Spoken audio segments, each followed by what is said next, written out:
it's interesting.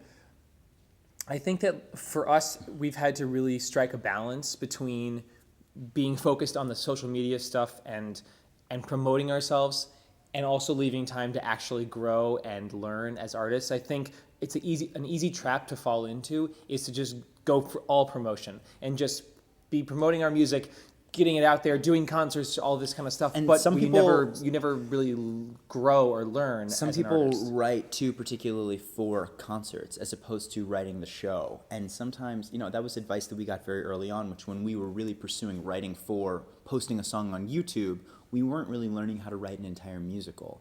And so I think that there is, as Justin was saying, a really particular balance that you have to strike, which is knowing how to activate, your social media following and putting up, songs and growing that base, but also then really studying the craft, getting offline when you need to, and figuring out how to write a full-length musical, because ultimately that's the thing that it's really different to write an individual song than it is to write a 2-hour, 2.5-hour show, and that has been a challenge in and of itself. So striking the balance of those two things. But I think it is an important thing, especially for younger writers or writers who are still up and coming, like people like us, to unless you're writing a huge title on Broadway, it's going to be harder to get people to come to your shows. So as writers, you do have the opportunity to develop a fan base. Sounds like a weird term, but like to find those people out there who are supporters of new writing and new musical theater. It's great to connect with them and to get them on your side and to get them excited about what you're writing. And it's a way that you can,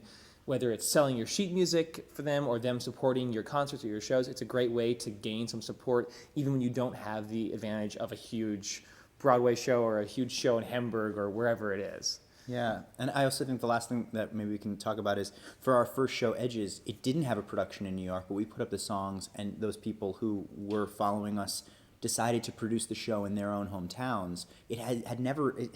Edges has never played in New York, but it's been done all around the world, and it's a way that you can connect to people and say, here, try out my show, or let me hear your music, and it really is an exchange, and we've been the really lucky beneficiaries of that sort of new exchange.